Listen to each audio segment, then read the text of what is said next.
What's up, guys? Trevor here with eCommerce Paradise. Today I'm going to teach you how to pick a high-ticket dropshipping niche. It's the exact criteria that I use to finalize a niche before building a store. Now, there's a lot of stuff we're going to go over. Number one, pricing.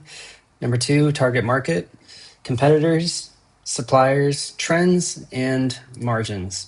Now, if you haven't yet, go get our free resource, our niche research guide, and it's a list of 1,000 plus niche ideas that you can research and see if any of them are going to work for you. ecommerceparadise.com/niches is a link, and in the description below you can find it as well. All right, so basically in the beginning, you really want to just start with one product category.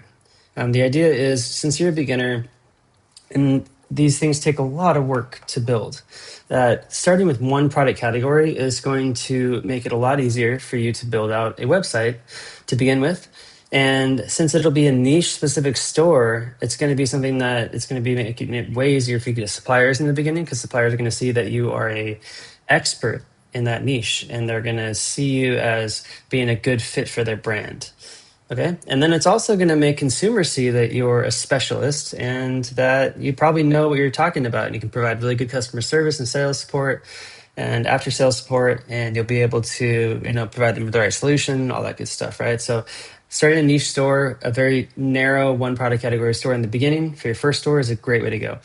Later on, down the road, sure, you can have stores with multiple categories in them. Just keep in mind that the more categories you have in a single website, the more that your marketing gets, spread out, and it makes it more difficult. So you just got to keep that in mind, okay? But really, focus beats breadth when you're starting out, okay? Choose one product category to start. Easier to get suppliers, easier to get brands, easier to launch, and you just grow from there once you're live. I've seen a lot of single product category stores that are older that have grown out, and they got more categories beyond that, and that makes perfect sense. You can totally do that. It's no problem. Just start with one category, all right? And when you're doing your research, just keep in mind, you really want to find a niche that has enough suppliers, okay? So ideally, 5 to 10 suppliers is like the minimum. You want to have enough brands that you can grow your store big enough. And even if you want to get into a really, really narrow niche where there's like only 1 or 2 brands, it's still possible. But you really have to already have some experience in that niche. You've got to be someone who has used these products. You're a huge fan of them. You have a lot of experience, a lot of passion, because you're going to have to talk to these suppliers and talk them into giving you accounts. And, obviously build rapport with them, build relationships. So, but in the beginning, generally speaking, if you are looking at categories and there's only like 1 or 2 suppliers, try to niche up a little bit and try to maybe expand just a little bit, or choose just a different niche that has more suppliers available. Now, if you're choosing a niche that's like a little bit broader, has a lot of categories in it, and you end up finding that the stores have tons of suppliers, maybe it's a little bit too broad or too competitive, and so niche down and go down into something that's more of a subcategory of that niche. A lot of examples out there, but really the best thing to do is just consider starting as simple as possible and choosing a niche that you have some personal experience with. All right, so just start with a product-specific brand name and add more categories later. That's really the game plan. Never start with a generic store, okay? Some people start with really generic, luxury store, or home store, or something like that, or outdoor store. Don't do that. It's going to make it more difficult to start. It's going to make it more expensive. It's going to take longer to launch. It's going to cost more money to launch. It's going to cost more money for ads. Your ads are going to be all over the place. It's going to be very difficult for you to find best-selling products to focus on. Listen, if you want to get our free book, it's a ultimate guide to high-ticket dropshipping, free beginner's guide. Go to ecommerceparadise.com/beginner guide. That's a almost 1,000-page textbook-style ebook about high-ticket dropshipping, A to Z, everything you need to know, and all my personal experience in there as well. I wrote it, and so definitely go check that out. All right, next is the pricing sweet spot. With high-ticket dropshipping, you don't want to sell stuff that's too low. You're not going to be making that much per sale. And since most of the time you got to be running ads and doing a bunch of marketing efforts to get sales, it's just not worth your time, right? And you don't want to sell stuff that's too expensive either, because sometimes stuff that's really expensive, like $10,000, $20,000, $30,000 and up, you're going to have to do a lot of back and forth talking. You're going to have to sometimes even, provide some kind of intricate financing, especially for just starting out. You're not probably going to even be able to afford to buy those products that you need in order to fulfill the order, right? So if they're that expensive, so oftentimes you'll work with a supplier on a commission basis where they're actually going to pay you more, like an affiliate commission for referring them the sale. But the ideal range for high ticket dropshipping really is around $800 to $1,200, all the way up to like maybe 5,000 or 6,000, maybe 7,000. Okay, people buy these products in this price range pretty impulsively. You've got to have some financing on your website available for them to use to buy the more expensive products. But generally speaking, in this price range, there's no phone call needed to close necessarily, which is really cool because you can get passive orders coming in. And especially if you dial in SEO, you get free traffic and you get passive orders. That's just really amazing.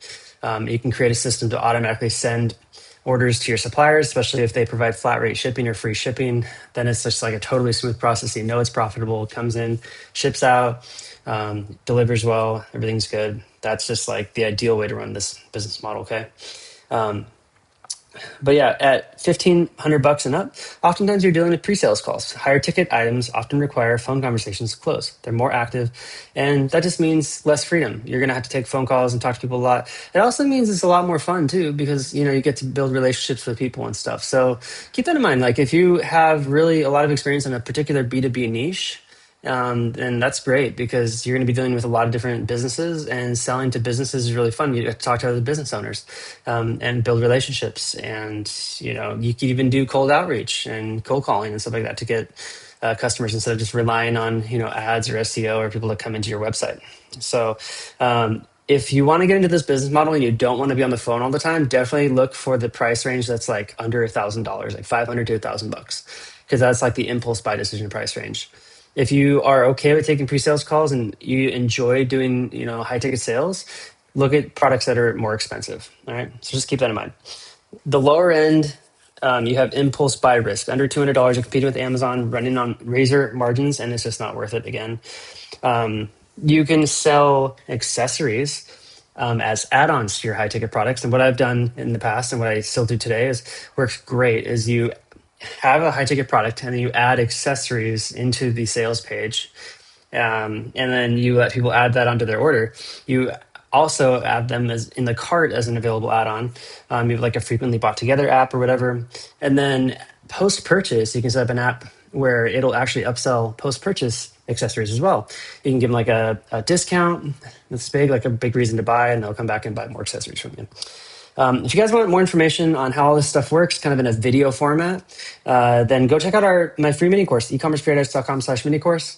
8 videos, and just talks about A to Z again, beginner to advanced, all the stuff you're going to need to succeed. So go check that out. All right, so who you're selling to. This is a really important thing to understand for high ticket dropshipping. The ideal buyer for high ticket dropshipping and why they're so easy to close. And it's because the ideal customer profile, the income is $100,000 plus a year. They're upper middle class. They have money to spend. They have disposable income. That's the key. Their age, it's usually 55 to 75, leading edge boomers and seniors. Sometimes, the age is lower. It really depends on the niche. The best bracket, though, is 65 to 75. Retirees, they have time, they have money, they buy online, and they're usually not in such a rush to get the products, okay? So there's a bunch of niches that really cater to these, like retirees, and those are great niches to be in. They're also really friendly people, and they're relaxed, and they're patient. And they like to talk a lot. So if you like to talk to people on the phone, make good friends, a niche where it targets, that retiree bracket is great for you. Their mindset, they're not bargain hunters. They're into the value of the transaction and also the relationship as well, okay? And they're a little bit old school. So they'd rather do business with somebody they know, like, and trust rather than just getting the better price, which is really cool. And they're spending. They're really willing and able to spend freely. So that's the important thing. But why they're easy to sell to, they've earned their money and they spend it. They research and buy online without visiting a store. They trust established brands and authorized dealers. Value beats price, not looking for the cheapest option. Retirees have time to browse, low pressure sales cycle, and lower return rates. Consider purchases, not impulse buys. The 65 to 75 retiree is the sweet spot. They have money, time, and they buy online without hesitation. All right, so now that you understand that, just keep in mind that it really depends on the niche as to what the target market is. So you just have to understand the target market of the niche that you have some experience and skill set and passion with, so that you can, when you go after that niche, you understand the market you're selling to.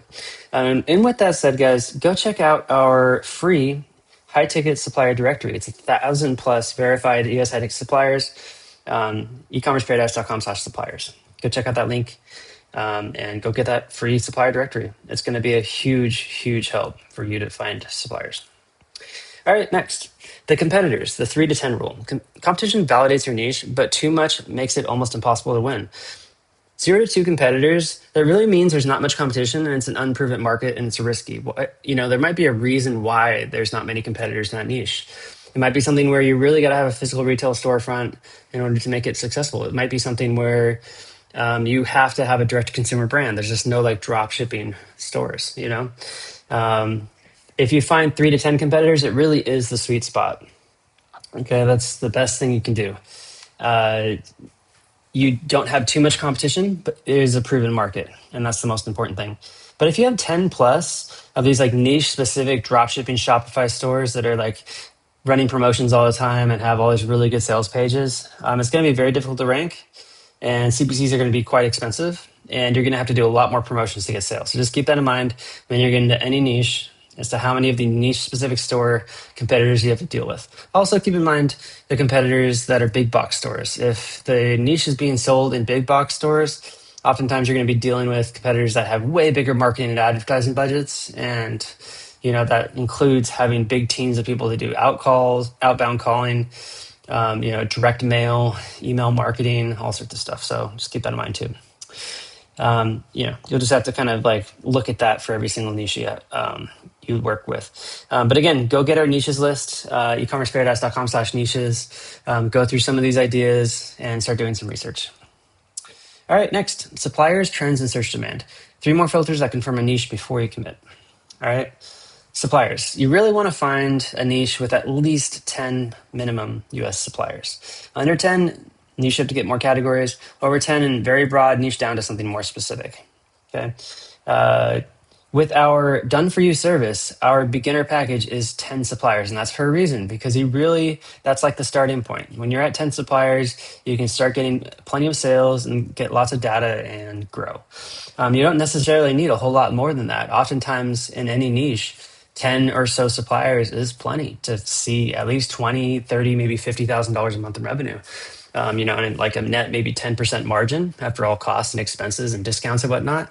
You're looking at a few $1,000s a month in profit. And for a lot of people, that's like a full-time income. Maybe not if you're living in an expensive city or something like that, but it isn't to say that you can't get more suppliers and also scale up double that. So just keep that in mind. When you're looking at niches, Google Trends is really important. All right, you don't want a niche that's starting to fall out of style. But also look at the long-term trends and the short-term trends. Short-term trends is going to show you seasonality, and long-term trends is going to show you like actually if it's trending up or not. You really want to go for something that's evergreen. And the cool thing about high-ticket dropshipping is that we rely mostly on evergreen niches. So things that are always going to be needed, that always have been needed, and things love them. People love them. Things that people love. So Google Trends, you want to either see flat or trending up. But if you do see something that's trending down, then that's kind of a sign that's probably not a good one to get into. All right. So check Google Trends for the keyword. That's the main category of your niche. Next thing is you can use a keyword research tool like KW Finder, the one I recommend. You can go sign up for a free trial at ecommerceparadise.com/KW Finder. And you really want to verify that the main category has at least 50,000 monthly searches. And that's going to mean that there's lots of demand. So you'll be able to, easily get plenty of sales. If there's not that many monthly searches, like you're looking at a main category with like 2,000 or 3,000 monthly searches, it just means that you're either going to have to sell a few other categories in your store or whatever, but or you're just going to have to really dive deep and try to become like the main source for that particular product. Okay. So it doesn't mean you can't do it. That's kind of like a baseline that we try to work with. So again, if you want to get the free suppliers list, ecommerceparadise.com/suppliers, and our beginner's guide, ecommerceparadise.com/beginner guide. Don't forget to sign up for those. All right, let's look at the next one, product complexity and profit margins. Now, product complexity is really important because the more simpler the products, the more passive this business is going to be for you. Because imagine you sell a bunch of products and then all of a sudden half of them show up to the customer's house and you get calls saying that they either arrived damaged or they have problems and the customer can't use it, stuff like that. And they want to return in a refund or a replacement parts or something like that. It just becomes a huge nightmare and a mess, right? Because you thought you had an order, you had profit in the books, everything's good to go, but then there's a problem with the product. And that customer sometimes is just apt to call their bank right away and file a chargeback, a dispute, until they get their product replaced. And a lot of people, they don't care. They'll just, if they get the dispute approved and the product replaced, they'll just keep the money and the product. I've had that happen before. It's called friendly fraud. So there's a lot of risk. So that's why you want to really be careful with products and the product you choose and how complex it is. And also just like how much you know about it and how it works. Because if there's a problem with the product, you're kind of the first person they're going to want to talk to. It's a bad customer experience if you have to forward them to the supplier's warranty department to get something fixed. Although sometimes it is the best thing to do for complex issues. A lot of times, if you have some idea yourself on how it can be fixed easily without having to do that, then it's a lot better experience for the customer, right? So really try to choose a simple non-electronic product. It's easier said than done because a lot of these products are high ticket, are electronics. But there's less pre-sales and after-sales support, fewer questions, faster purchases, and more passive. Think categories like furniture, and fixtures and things like that. But again, there's always going to be issues with shipping damage, just things happen. So you got to have processes.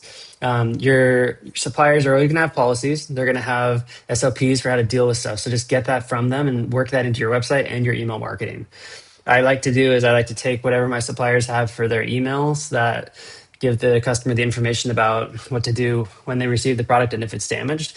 And I put that into my email marketing specifically for that brand. So if somebody orders that product from that brand, they get an email saying, hey, this is what's going to happen, this is how it's delivered, and this is what to do if it's damaged, Because imagine you're the customer and you get something delivered that's a big, heavy product, and you look at it and the product and the packaging is all messed up.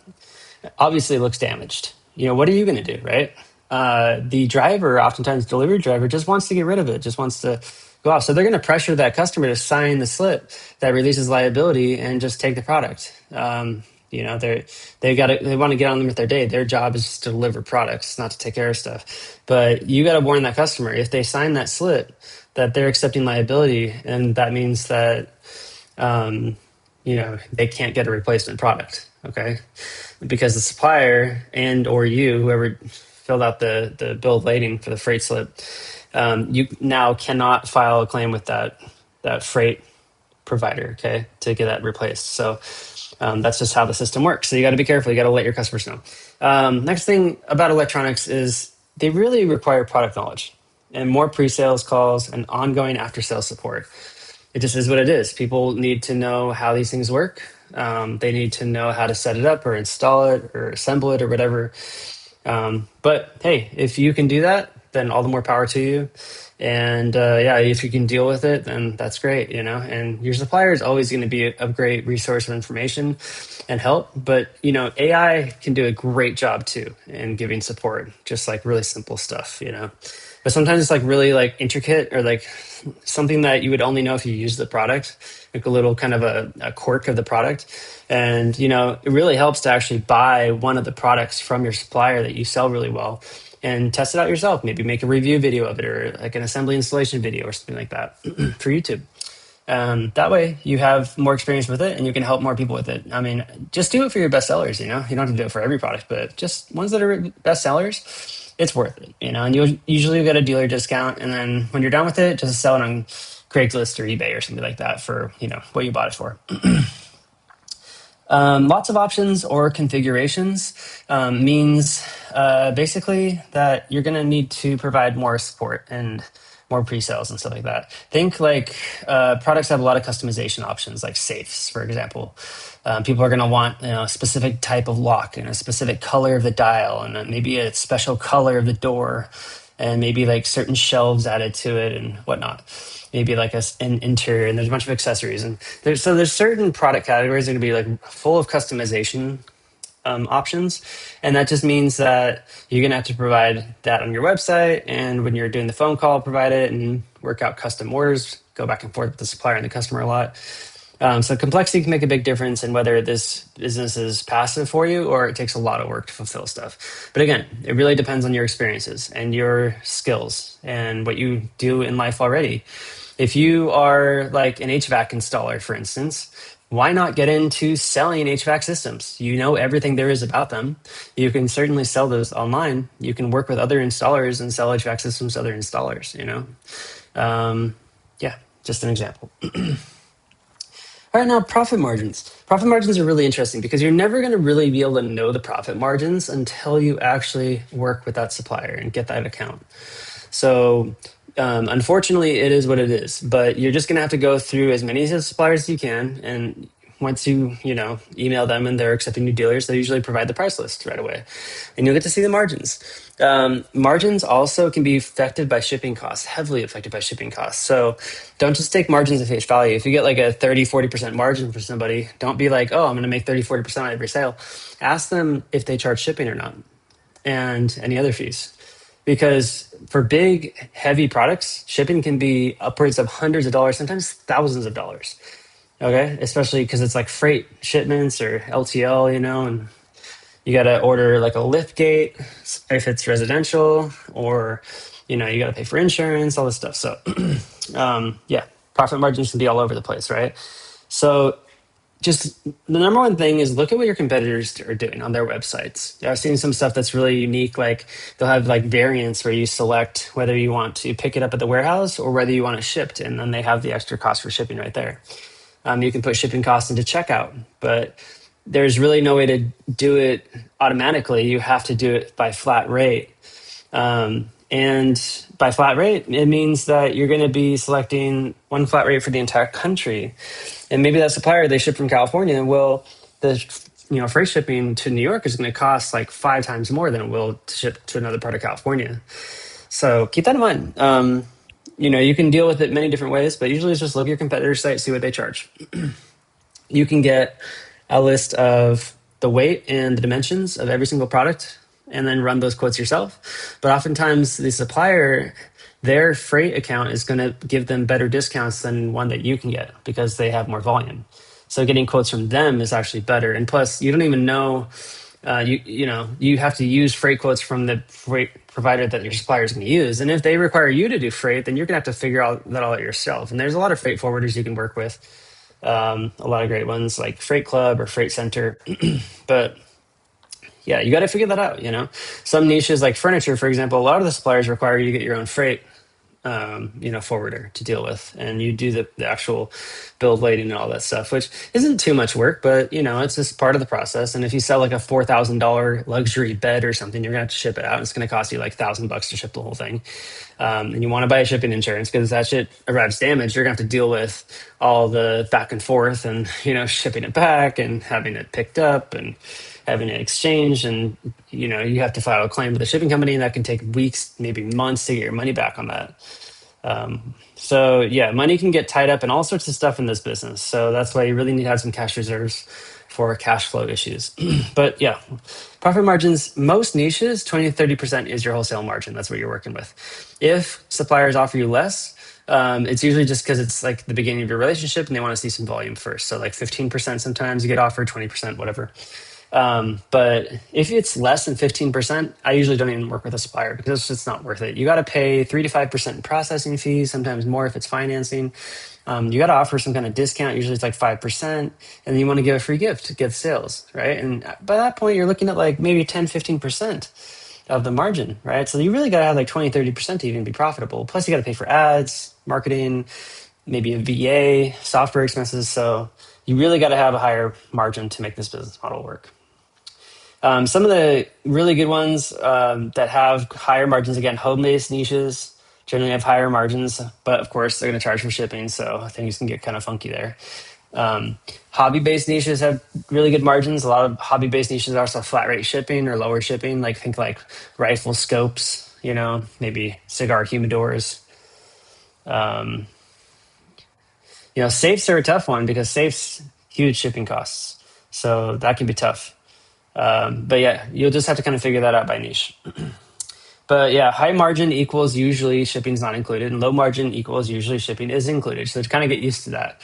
When you get a lower margin, it's okay, shipping included though, right? Yes. Okay. Or flat rate. But higher margin, nope, shipping is not included. So 40% margin still turns into like 15% margin after shipping or something, or, even worse. But anyways, I go over this and a lot more in my mini course. Go check it out, ecommerceparadise.com/mini course. But always ask the supplier for the price guide before completing their dealer application so you get those margins, okay? All right, next. How to make your final decision. If you have 3 to 5 solid niches on your list, here's how to choose and commit. Number 1, choose the one that interests you most. You'll need to learn the products to sell them, all right? Pick the niche you're most willing to study and talk about. Content makes the difference. Your ability to create unique content, especially video, is what separates a side hustle from a full-time income. Pick a niche you can create content in. In the beginning, I sold fixed gear bicycles. I rode them around and I loved them, and I would buy them I would go down to the supplier's warehouse. I would buy them. I would make videos there, and then I would make videos of me assembling them, make videos of me riding around, reviewing them. I ended up getting a ton of organic traffic because of that, and was able to grow my business to like 10,000 a month in profit within a couple of years. And then I did really well, and then I sold it. All right, so just a good example. Choose something that you're passionate about and you can make content. Some of the best stores that I see are people that decide to go out and purchase the products from their dealers that are the best sellers and make review videos of them. All right, number 3, you can learn what you don't know. If you're not familiar with the niche yet, it's fine. You can learn anything. You just have to show genuine interest in doing so. But it always helps if you have some past experience or skill sets in a niche that you go that direction, because you already know it's like a huge step, forward. It's a huge, already like a boon to doing better. So just try to look at what you already have experience with and skill set with. If it's something you're just like really don't like, then fine, it is what it is. But choose something else that you're willing to learn about, okay? And just choose one and go. Don't overthink it too much. If it fits the criteria and you're either willing to learn about it or you know about it, just go. If you have solid options that pass the criteria, just pick one and commit. Indecision is the only real failure here. There's a lot of overload with information and ideas and stuff. Really, you just got to get experience with this stuff. So choose something that's good enough. If there's too much competition, don't worry about it. Still get going. If there's not enough competition, don't worry about it. Still get going. I've built and shut down more stores than I'd like to admit. Probably hundreds of stores over the course of my experiences in my career here, in my 20 plus years of doing this stuff, which is fine. And I've had a few really good stores that did amazingly well that were my big successes. And that's all you need, really. You just need to fail forward, as I say. And 5, this probably won't be your last store. Build one, get it passive, then start a second. Use a broad LLC name with niche-specific DBAs as sister companies under one umbrella. It's the best way to go. So like make an LLC that's like your initials and the word like marketing or enterprises or stores or something like that. And then whatever store you start in the future, you're putting it all under the same umbrella. And really depends on the state you live in, whether you need a DBA or not. Wyoming, for example, does not even require DBAs, so it doesn't matter. You can do whatever you want. But yeah, just do that, okay? That's the best way to get started. And look, if you're looking for the best place to start your LLC, I recommend LegalZoom or Busy. All right, I have affiliate links for both. Go check them out, ecommerceparadise.com/LegalZoom, ecommerceparadise.com/busy, BIZEE. Both of them are very low cost, professional, affordable. You can start an LLC, get your EIN, business checking account, business credit cards, seller's permit, virtual office address, all that stuff you need. All right. Found your niche? Start here. Guys, it's all free. Niche research guide, ecommerceparadise.com/niches. Beginner's guide, ecommerceparadise.com/beginner guide. Free mini course, ecommerceparadise.com/mini course, and our supplier directory, ecommerceparadise.com/suppliers. Some of our, other premium things we offer, a full over-the-shoulder high-ticket dropshipping masterclass. You can go find that at ecommerceparadise.com/masterclass. A done-for-you service. We call it the turnkey business in a box. We actually kind of part of it's done with you, but we, with your help, build you your business. You own it 100%, and you pay us up front, and it's yours. We launch it for you, and we provide ongoing services as well. But go check it out at ecommerceparadise.com/DFY, or ecommerceparadise.com/turnkey. Also, I offer private coaching, ecommerceparadise.com/coaching. You can talk to me directly. We can go over what niche you want to choose, how to set up your business, maybe some financial questions you might have, setting things up. We can go over conversion optimization, ads, SEO, all that stuff. Yeah, and then one of the greatest tools that I have to recommend is SEMrush. You can find a lot of great information about any niche and any of the competitor stores you see. ecommerceparadise.com/SEMrush to go check that out.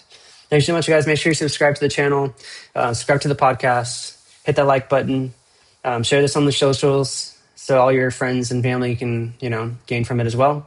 And if you have any questions, feel free to email me, Trevor@ecommerceparadise.com. And go check out our website, ecommerceparadise.com. Thanks so much for watching, and I'll see you guys in the next video. Take care.